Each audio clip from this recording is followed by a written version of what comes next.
이정걸 의원 연결해서 이야기 좀 나눠보겠습니다. 이정걸 의원님 안녕하십니까? 예, 안녕하셨습니까? 이정걸입니다. 네, 어제 그 TV 카메라도 많이 잡히시더군요. 이정걸 의원 모습도. 네. 네, 어떻습니까? 이제 새로운 대통령이 나왔는데 소감부터 한 말씀 해주시죠. 지금까지 정말 유례없는 전국의 고른 지지를 받는 대통령이 되셨습니다. 네. 이제 국민 통합을 위해서 그 갈라져 있는 국민들을 이제 하나로 통합하는 대통령으로서 첫 번째 대통령이 되리라고 저희들은 믿고 있고요. 네. 사실 따지고 보면 뭐 지역이나 뭐 이런 것에 대한 그 분리보다는 이 사회는 못 사는 사람과 잘 사는 사람과의 그 차별이 너무 큰 것 같은데요. 네. 그 못 사는 사람과 잘 사는 사람들의 통합, 형평, 공정 이런 것들을 이제 하나의 사회로 만들게 되면 좀 더 훌륭한 사회를 만든 대통령이 되실 것이다 이렇게 더 평가될 것 같습니다. 네. 어제 선거 개표 상황실을 찾으셔서 문재인 대통령이 차기는 문재인 정부가 아니고 더불어민주당 정부, 더불어민주당 정권이다 이렇게 이제 말했는데 이건 어떤 의미를 담고 있습니까? 정치를 하면서 당이 중요하다는 생각을 많이 느끼신 것 같아요. 네. 사실 지금 정당이라는 이 사회적 구조가 국민들한테 그렇게 지지받지 못하고 있거든요. 네. 정당의 부정적인 기능들 이런 것들이 이제 많이 국민들한테 노출이 됐던 거죠. 뭐 공천 때 이렇게 잘못하는 점 이런 것들이 이제 국민들한테 많이 지적이 됐고요. 네. 근데 이제 이번에 모험을 하셨다고 봅니다. 네. 그래도 내가 독한 정당을 통해서 한번 집권해보겠다라고 하는 아주 굳은 결의를 하신 것 같아요. 네. 그것이 이제 성공한 거죠. 네. 그래서 아마 동시에 이제 정당 개혁도 아마 같이 동반이 될 것이고, 네. 정당이 정치의 중심으로 국민들에게 지지받고 또 호평받는 하나의 요소가 되면 아마 지금 가장 뭐 108위, 200위 뭐 이런 정도의 아주 정치 후진국의 대한민국의 오명을 벗어날 수 있을 것이다. 네. 그래서 아마 저는 그런 과거의 그 정당의 문제들을 이제 스스로 한번 완전히 해결할 수 있는 그런 대통령이 돼보겠다라는 의지도 담기신 것 같습니다. 아마 그거는 4년 전에 정당이 워낙 그렇기 때문에 정당을 어떻게 보면 멀리 둔 대통령 선거를 그때 치렀거든요. 네. 그래서 이제 결과는 좋지 않았습니다만 또 그 선거를 치른 방식에 대해서도 문제를 많이 이제 삼았었죠. 네. 이제 뭐 그런 것들에 대한 또 문제 의식도 많이 이제 곁들여졌던 것 아닌가 이렇게 생각합니다. 네, 말씀 조금만 크게 해주시면 감사하겠고요. 네네. 이정걸 의원님은 뭐 경선 때는 안희정 지사를 도왔고요. 그래서 다시 이제 문재인 후보가 당선되고 나서는 공동선대위원장으로 열심히 뛰셨는데 이제 뭐 당내 친문 패권 이런 얘기는 이제 안 나오겠죠? 어떻습니까? 이번 선거로 인해서 저는 이제 그런 좀 우리 당내에 있어서 좀 부정적인 요인들은 많이 해소됐고 또 앞으로 해소될 것이다 이렇게 생각을 하고 있습니다. 네. 당의 이제 개혁을 통해서 당의 당 내부의 공정성 이것들이 이제 지금 앞으로 우리 대한민국의 공정성을 개혁해 나가는 하나의 단위로서 화두가 될 것이라고 생각합니다. 네. 동시에 같이 함께 이루어져야 될 목표가 되기 때문에 아마 그런 문제들은 많이 이제 사라지지 않겠나 그렇게 생각합니다. 뭐 수개월 동안 그 국정 공백 상태였고 박근혜 전 대통령 탄핵 사태로 이제 이런 대선이 치러지게 됐고 또 문재인 대통령이 당선되는 결과가 나왔는데 국민적 기대도 크고 말이죠. 하지만 이제 좀 걱정스러운 면도 있는데 문재인 대통령, 문재인 정권이 가장 좀 조심해야 될 거 그게 뭐라고 보십니까? 지난번 우리 노무현 대통령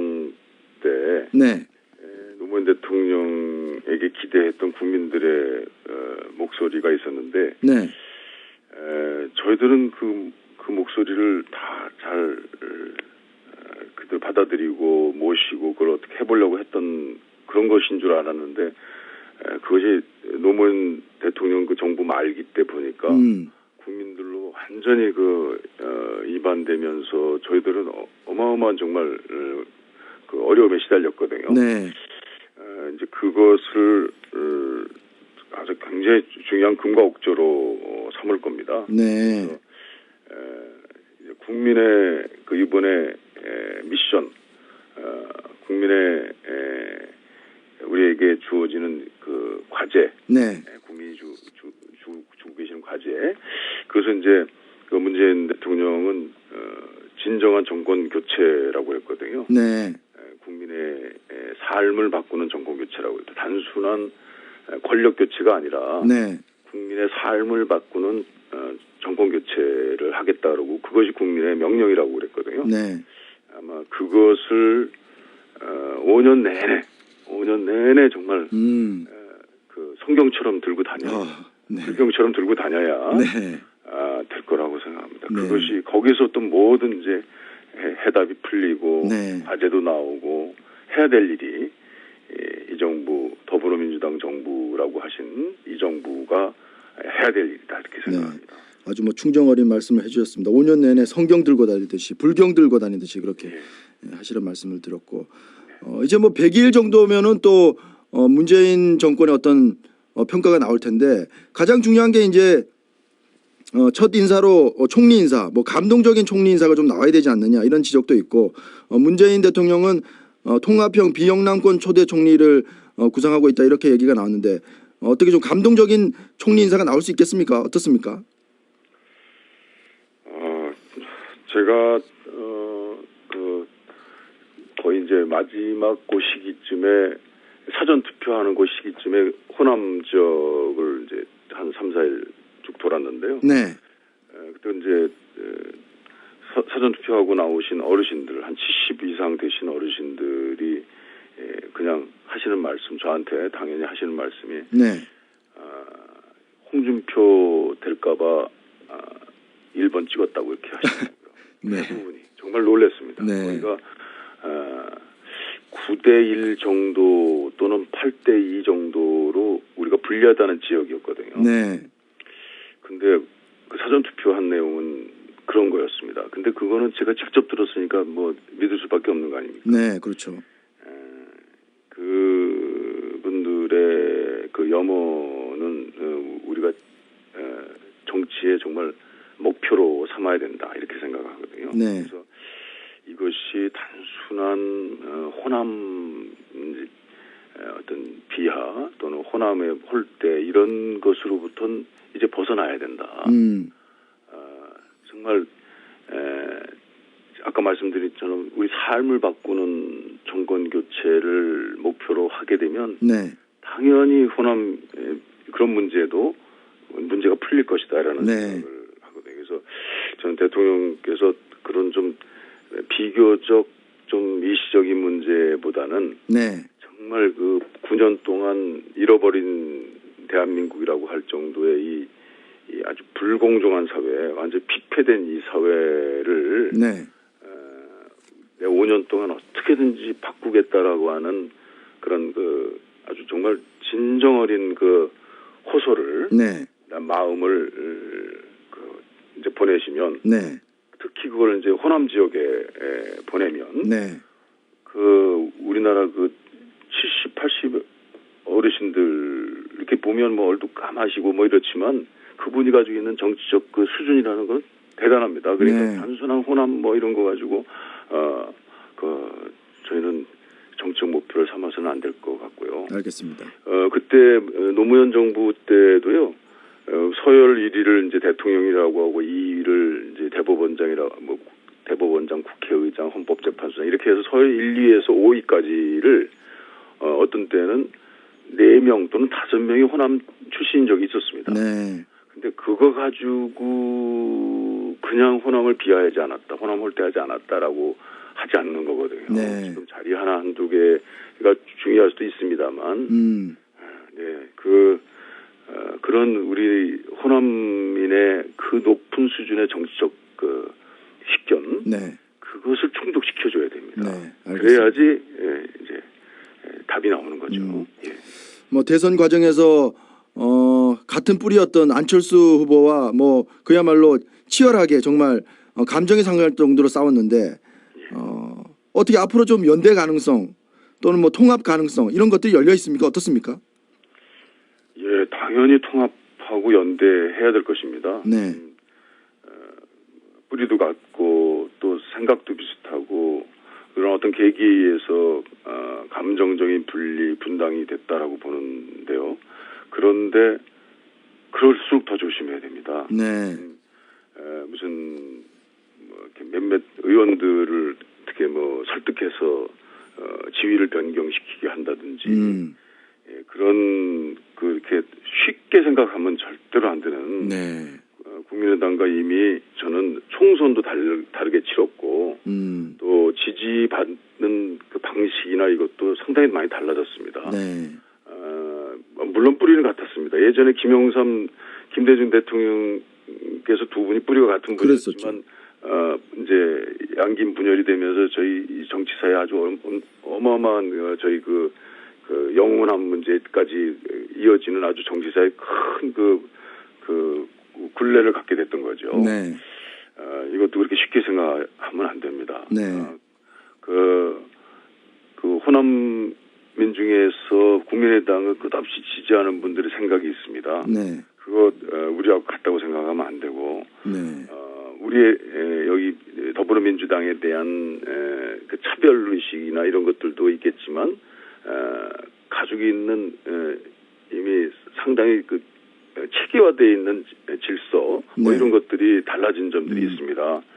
이런 것들을 잘 살펴서 진정한 이 목표, 우리 그 공정한 사회를 만들기 위한 정말 불공정한 사회를 개혁하기 위한 진정한 목표를 고정시키고 같은 목표이다라고 하는 차원에서 이것들 역할을 나누고 역할을 일부 드리고 이러는 것은 아주 그것이 방법이 돼야 되겠습니다만, 그러나 그냥 무슨 가지고 있는 힘의 그냥 단순한 통합 뭐 이런 것으로 쉽게 생각해서는 안 될 것이다. 저는 그런 생각을 합니다. 알겠습니다. 그리고 문재인 뭐 대통령이 당선 인사를 통해서 국민 모두의 대통령이 되겠다 이런 통합 대통령을 외치지 않았습니까? 네네. 이것과 이제 적폐청산이 좀 부딪힐 것 같은데 이 부분은 어떻게 좀 조율할 수 있을까요? 예. 그러니까 뭐 그거는 같은 뿌리의 다른 방법의 얘기들인데요. 네. 그러니까 통합해야만 적폐청산을 할 수 있고 그 적폐청산이라는 것은 지금 빙산의 일각이고 지금 이어지는 정부로서는 스스로 그 적폐의 당사자이기도 하고 또 개혁을 하겠다라고 하는 힘이 의지가 있었다 하더라도 그 힘 가지고는 안 되겠고 이런 거 아니겠습니까? 네. 그러니까 힘을 합해서 해야만 이 적폐청산도 가능하다고. 그만큼 뿌리가 깊고 역사에 그 이유가 있다. 네. 그래서 그런 적폐청산에 그걸 모두 드러내 가지고 있는 대안은 바로 이 불공정 사회에 아주 평등성을 이미 상실한 사회의 하나의 모습이다. 이런 것들을 서로 확인하는 것 아니겠는가 이런 생각합니다. 마지막으로 한 가지 더 질문드리면 뭐 홍준표 후보 자유한국당도 엄연한 이제 정치적 실체인데요. 이분들과의 뭐 어떤 대화 협치 가능성은 어떻게 좀 풀어가야 된다고 보십니까?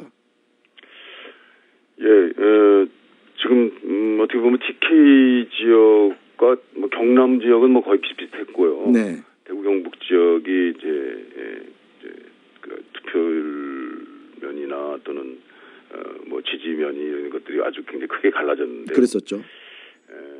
정말 지역 그 마지막 그 단계에서 홍준표를 비롯한 그 자유한국당 정치 세력들이 그 심한 색깔론과 심한 지역론 같은 것들을 드러내면서 그 선거운동한 것은 참 너무 저는 저는 정치사에서 좀 참혹한 현장이었다고 생각해요. 네.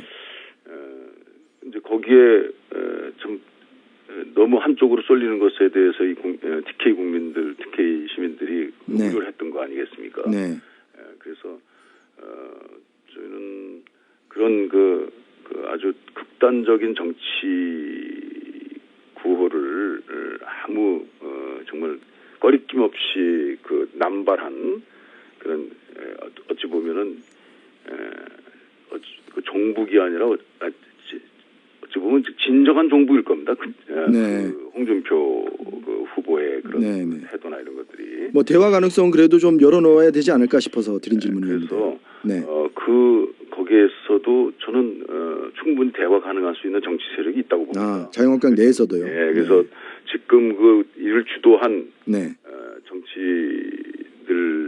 정치들보다는 그 좀 더 장래 가능성이 있고 충분히 네. 변화 가능성이 있는 정치인들이 네. 새로 좀 변화되고 나와서 네. 대화를 하고 이러면서 저는 서로의 그 협치나 서로의 그 공동의 논의들을 네. 하는 것이 좋겠다. 알겠습니다. 그런 생각입니다. 문재인 후보 대통령 당선을 위해 공동선대위원장으로 수고해 오신 더불어민주당 이종걸 의원과 이야기 좀 나눠봤습니다. 이종걸 의원님 축하드리고 고맙습니다. 예, 감사합니다.